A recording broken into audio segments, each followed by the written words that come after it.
Hi, everyone, and welcome to episode 96 of Elevating Business.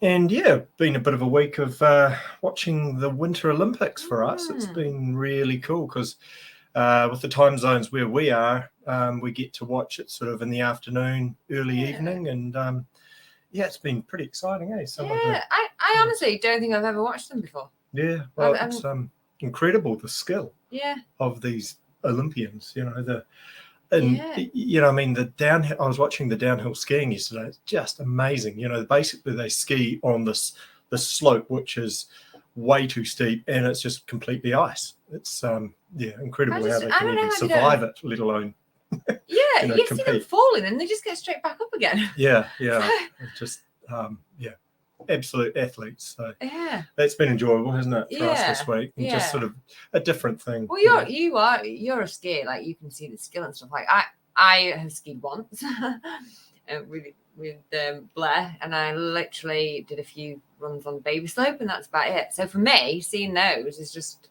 like, wow, it's incredible, isn't it? But I suppose that's their skill, that's what they do as a job, and train for it for years and years. So awesome, great to see all the countries working together and competing. And I also love the ice skating.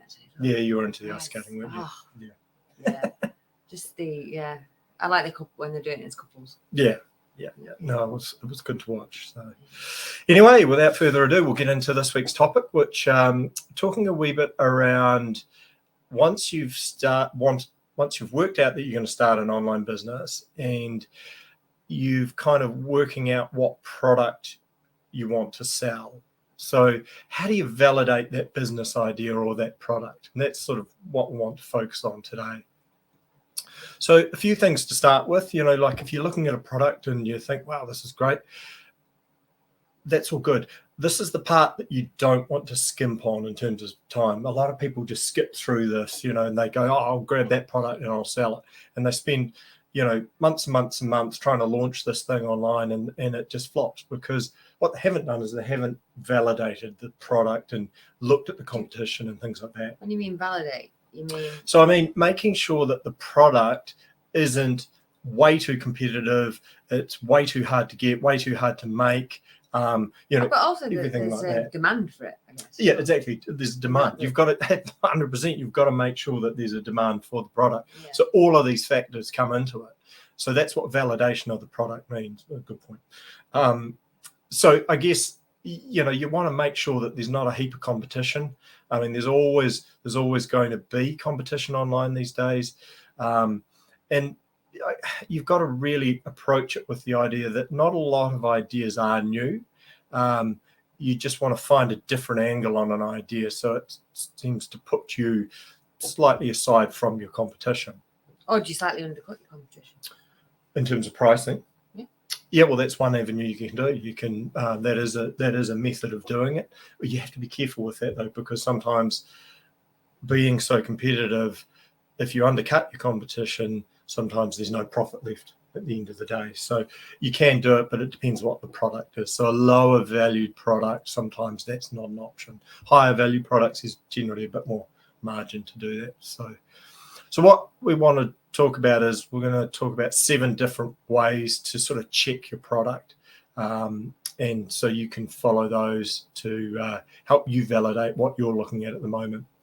So what we're assuming here is that you've got a list or an idea for a product. So if you don't, then you need to probably go back and go through a bit of a brainstorm, and focus on things like, what are your interests? What are you good at? What have you got experience in? And those sorts of things. And just get a whiteboard and scribble them all down, and try and find a short list of stuff that you think, oh, this I could really get into, because it's much better if you do a product that you're actually interested in, because that gives you a bit of longevity in the whole thing. Otherwise you kind of do it and then you give up, so I think you've got to like your product, you've got to value your product. Otherwise it's hard to keep focused on it and as I said, keep interested. So that's some of the key things there. So the first of these 7 waves that I normally look at, validating a product is the first one I go to is Amazon, and a lot of these you can do in different orders. But what I'd do is so for example, if I'm going to go and sell a spatula, a kitchen spatula, what I would do is go to Amazon and I would search kitchen spatulas, and I would go to the bestseller list on there. And what you can then do is it gives you all of the bestsellers, and it shows you how many reviews they've got. So there's heaps of reviews. That's a good thing. It shows they're selling quite a lot of them. You can look at your competition. You can look at their pricing, look at their features. So all of that stuff's great. The other thing you can do on Amazon now, there's software like AMZ Scout, and I'll put the link to that in the show notes. It's a really good tool you can use to analyze products on Amazon, and they give you a heap of information about trying to look at what the products are and price points and how you can beat the competition. The other one to look at is when you search for a kitchen spatula on Amazon, you can go to the area where customers have also bought. So that shows you other products that are aligned to a kitchen spatula that customers have also bought. So why I say that, it might mean that you could do a package of a kitchen spatula or a kitchen, I don't know, what else would you? A serving he doesn't go spoon. in the kitchen a lot. Yeah. Okay. Point taken. Busted. But you know what I mean, like create a package. So rather than just sell a kitchen spatula, you'd sell a serving spoon. I'm terrible for that sort of thing. I put some in my basket and then it recommends all these other things as I go through to the shopping cart. Well, there's a reason why they have buying about 5 or 6 other things I didn't need to buy. Yeah, but that's what people do. But so they do.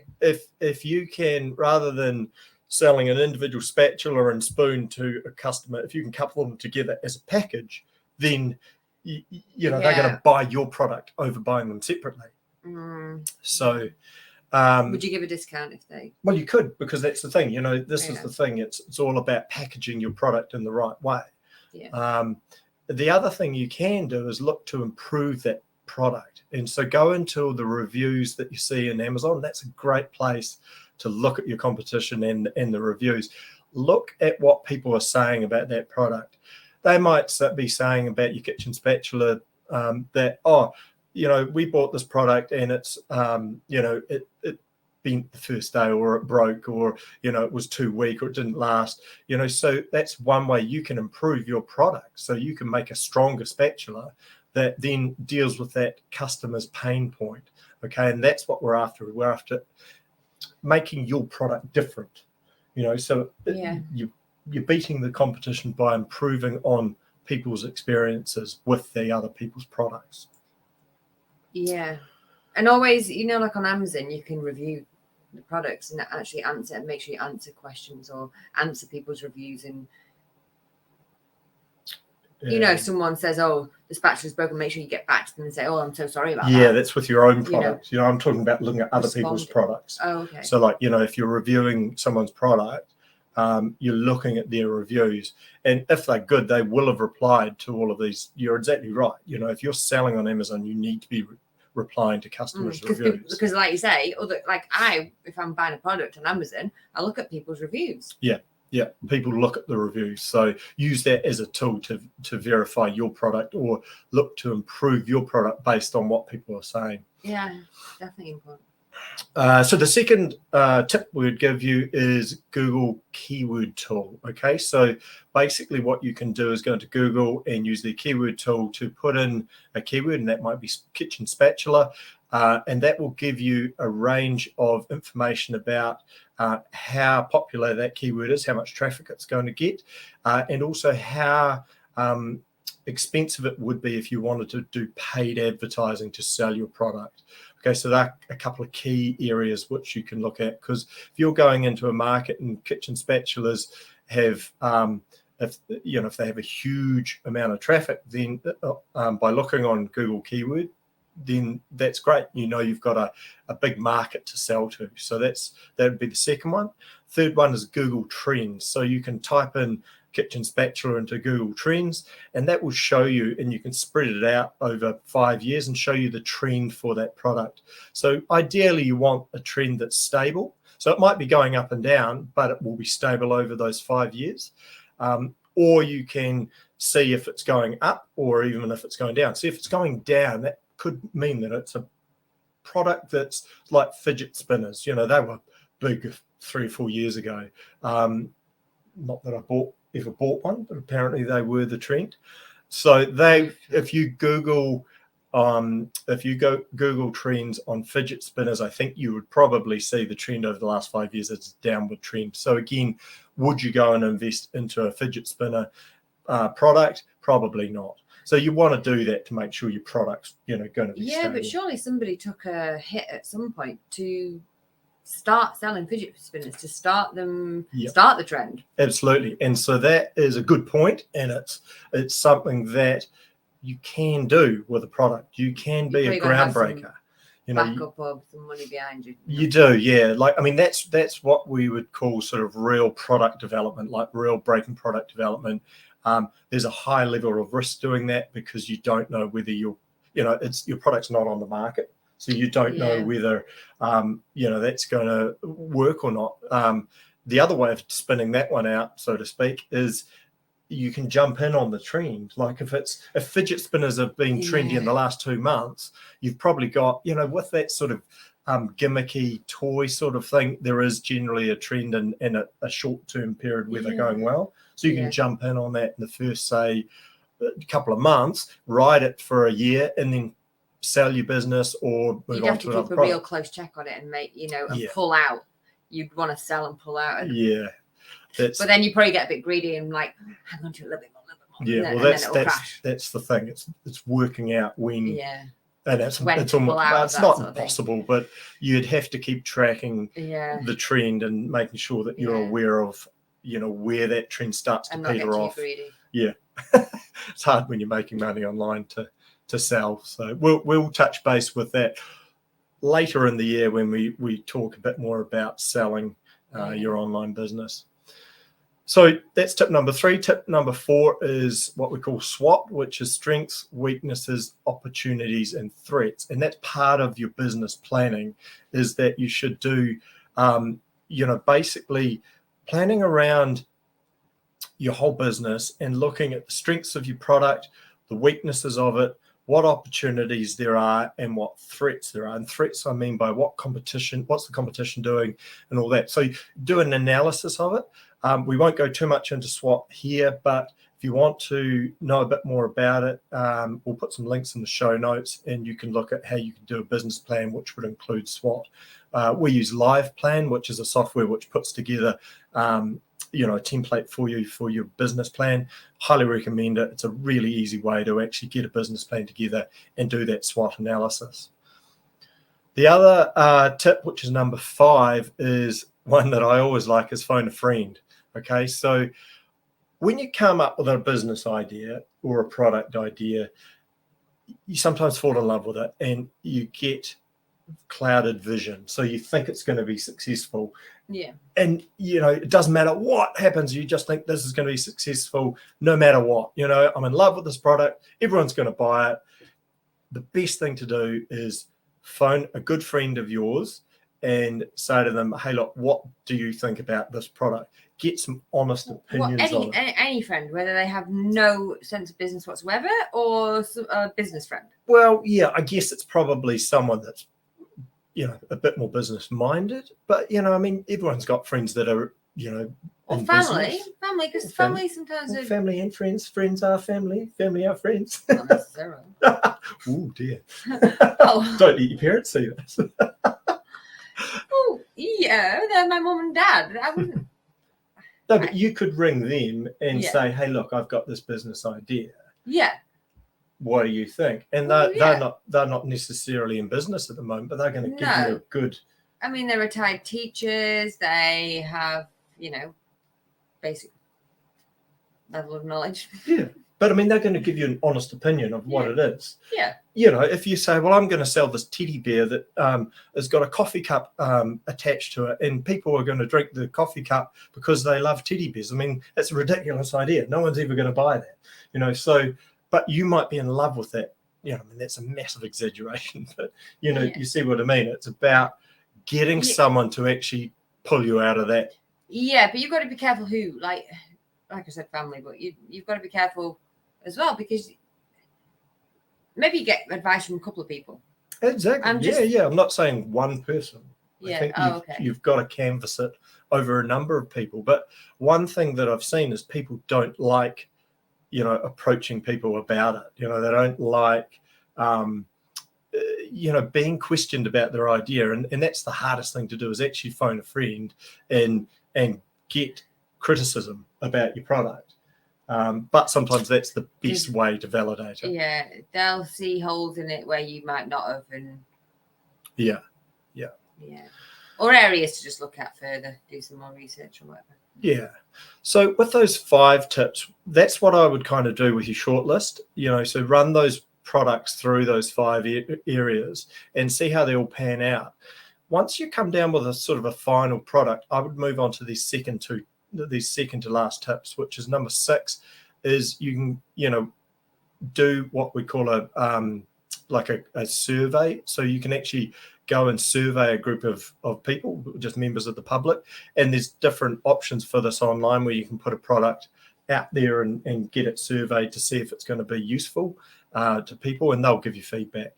The other thing you can do is set it up on a crowdfunding platform, like what are the crowdfunding platforms? They escape me right now, but I'll put some links in the show notes for them. The crowdfunding platforms basically will validate a product idea, because people won't fund your product if they don't think it's going to be a success. So you can set it up on a crowdfunding platform, see if people are going to fund it, and that's a good way to validate it. The survey and the crowdfunding things take a bit more time and expense to do, so you would only want to do that once you've got your sort of final product set up. Mm-hmm. And the last one, which some people do, I personally don't do this, but you can do what they call a pre-sale offer. So that's when you set up a landing page or a website with your product on it, and you basically pre-sell it. So you advertise on Facebook or Google or on social media, promote it, and you basically sell the product before you manufacture it. So then what you're saying to people is, hey, look, we've got this product. It's this fancy new pair of shoes. If you're interested in it, then pre-purchase price is this. It's like a 50% discount off what we'll be retailing at in 6 months' time. And what you're doing is you're trying to see how many sales you can get. If you get a good amount of sales, then you go into production of the product, you make it, and then you send it out to those pre-sale people, and then put the price up and sell it as a normal product. So they're the 7 tips. They're the 7 ways that I look to validate a business idea or a product. What you want to do is just work through that brainstorming list, try and come up with the final one, run tips 6 and 7 through it, and see if your product is going to be viable to sell. It should give you basically a good certainty around if the idea is good or not. So that's the whole point of it, is making sure that the idea is going to be viable to sell, because you don't want to lose money on it. And I will hand you over to the ever impatient Emily. Thank you. Well, hopefully you'll put all that down somewhere. That was an awful lot of information. That's all right. It's in the show notes. If you've got half a day, go and read them. Yeah, you've little faith. Right. Right. Oh, well, I'm just going to share with you a recipe that I came across recently, and I've been making them this week, and they are so yummy.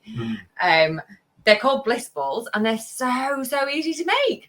I can't believe it. So it's all just raw ingredients, and we're all pushed for time. We know no one ever has any time. So these are brilliant. They take literally 10 minutes to make. Keep them in the fridge, and you've got them all week. And they're a great little thing to have as a snack when you're at work. You've got 10 minutes, having a cup of tea, you can have one of these, or going to the gym, or just finish the gym. They're just great for that. And also, I'll give you a little sneaky tip of putting some alcohol in some of them as well, if you want. As a little weekend treat. We've got those. All right, good. So what all you need is a cup of dates, a third of a cup of coconut oil. Coconut oil is really, really good, like in desserty things. A cup of nuts, and it says in the recipe almonds, cashews, or Brazils. I actually just used cashew nuts, which worked really, really well. But I think any nut would work. Oh, pecans would be good. Pecans. I might try pecans next time. And half a cup of desiccated coconut and a third of a cup of cocoa powder. That's it. Literally, you just mix all of that together, whiz it in a food processor, and store them in your fridge, and you're done. Oh, another option you could do, actually, because I did do that, putting them all, everything in mixing it. But actually, another good idea is to leave the desiccated coconut separate, and then when you roll up the balls, roll them into the coconut, so they've got like a coconut. Oh, nice. Yeah, I do like that. So there's no baking or anything? No baking, nothing. Sounds pretty quick. Yeah, I know. We've got some, but I put some alcohol on it. Oh, great. So could be after 5 p.m. Well, I've got amaretto in mine, and that almond liqueur, amazing. But I think traditionally you can put rum in them. All right, yeah, that's kind of like the old rum ball sort of thing. Yeah, nice. Yeah. Oh well, something to look forward to later. After tennis. After tennis, yep. So today's our tennis day. We go and play tennis in the afternoons, although we're not really particularly fantastic tennis players. We just enjoy it, don't we? Yeah. That's just a bit of fun. Yeah. Righto, guys. Well, thanks for joining us today. So that's all we've got for time for in episode 96. And have a look at the show notes. As Emily said, there's plenty to look at in there. And, I'll put that recipe in there too. Try the recipe. And, we'll look forward to seeing you in the next one. Bye. Bye. See ya.